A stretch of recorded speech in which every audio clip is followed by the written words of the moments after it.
Hello guys, net Hindi topper में आपका स्वागत है। मैं मनु आपका स्वागत करती हूँ। पिछली वीडियो में हमने इसका पाठ्यक्रम डाला था, जो कि उसका हमने 2 भाग कंप्लीट किया था। एक हिंदी भाषा और उसका विकास, दूसरा हमने उसमें हिंदी साहित्य का इतिहास पढ़ा था। अभी उसके दूसरे ही भाग पर हम चर्चा करेंगे। हमने आदिकाल और रासो साहित्य और हिंदी आदिकालीन हिंदी का जैन साहित्य और सिद्ध और नाथ साहित्य को बता दिया था। अब हम चर्चा करेंगे इसे पाठ्यक्रम में भक्ति काल की। देखिए, परीक्षा की दृष्टि से भी ये बहुत इम्पोर्टेंट काल है और साहित्य की दृष्टि से भी ये बहुत ही इम्पोर्टेंट काल है। इसलिए इस पोर्शन पे हमें सबसे ज़्यादा ध्यान देने की ज़रूरत है। इसमें जो हमें पढ़ना है वो सबसे पहले हम पढ़ेंगे इसमें भक्ति आंदोलन। जैसे भक्ति आंदोलन क्या था, फिर भक्ति आंदोलन की उदय के सामाजिक सांस्कृतिक कारण, दूसरा भक्ति आंदोलन का अखिल भारतीय स्वरूप,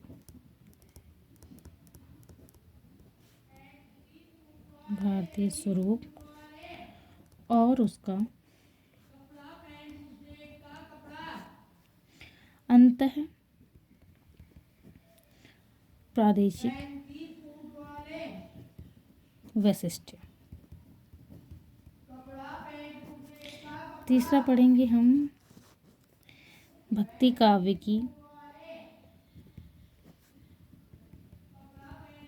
की सामाजिक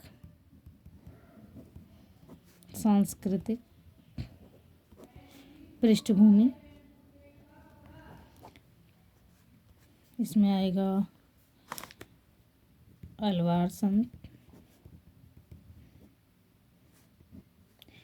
और आपको पता ही है कि भक्ति काव्य में प्रमुख संप्रदाय और उनके विचारों का बहुत महत्व है, तो हम वो पोर्शन भी उसमें कवर करेंगे। तो इसी के साथ ही हम इसमें लिख सकते हैं भक्ति काव्य के प्रमुख संप्रदाय और उनका वैचारिक आधार। इसमें निर्गुण सगुण कवि और उनका काव्य। इसके बाद हम भक्ति काल के बाद, जब हम भक्ति काल पूरी तरीके से पढ़ लेंगे, उसके बाद हम अपने थर्ड सेक्शन पे आएंगे, जिसे हम कहते हैं रीतिकाल, जो कि पाठ्यक्रम के हिसाब से और पाठ्यक्रम के अनुसार भी ये भी बहुत महत्वपूर्ण काल है। इसमें बहुत सारी कविताओं के हमें कुछ कुछ अंश दे दिए जाते हैं और पूछा जाता है कि ये किसकी कविता है। तो उन चीज़ों पे, उन कवियों पे भी हमें बहुत ध्यान देने की आवश्यकता है। अभी के लिए हम इसे देखते हैं, इसमें हमें क्या पढ़ना है। जैसे रीतिकाल की सामाजिक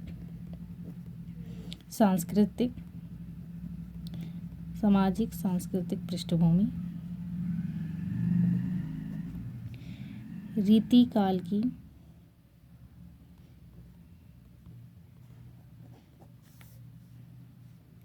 प्रमुख प्रवृत्तियाँ। देखिए, रीतिकाल में बहुत सारी, आपने जैसे पढ़ा भी होगा कि बहुत सारी प्रवृत्तियाँ हैं, जिसमें 3 बहुत फेमस है, जैसे रीतिबद्ध, रीति सिद्ध,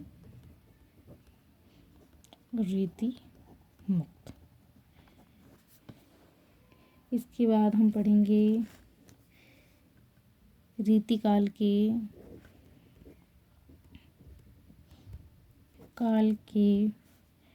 प्रमुख कवि और उनका काव्य।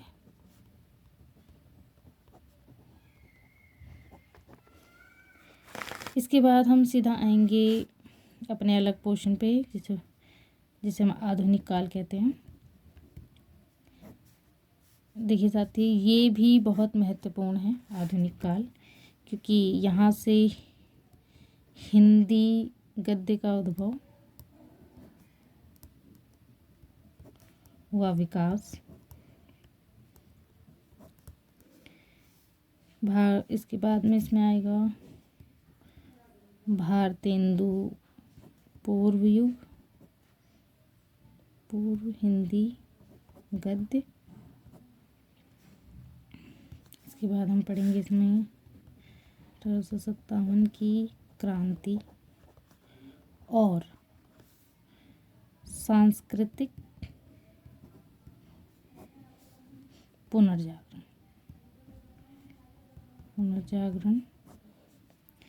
इसके बाद हम इसमें पढ़ेंगे भारतेंदु और उनका युग,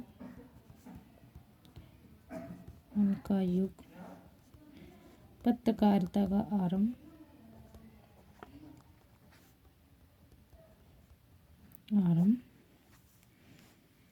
और 19वीं शताब्दी में हिंदी पत्रकारिता व आधुनिकता की अवधारणा। आधुनिकता की अवधारणा से तात्पर्य ये है कि उस समय आधुनिकता क्या थी, क्योंकि जब हम भक्ति काल पढ़ेंगे, रीति काल पढ़ेंगे, उसके बाद आधुनिक काल की ओर बढ़ेंगे तो हम देखेंगे कि सामाजिक साहित्य में ज़्यादा देखने को मिलेंगे। इसके आगे का जो पाठ्यक्रम है उसे हम नेक्स्ट वीडियो में आपके सामने लाएंगे। Thank you.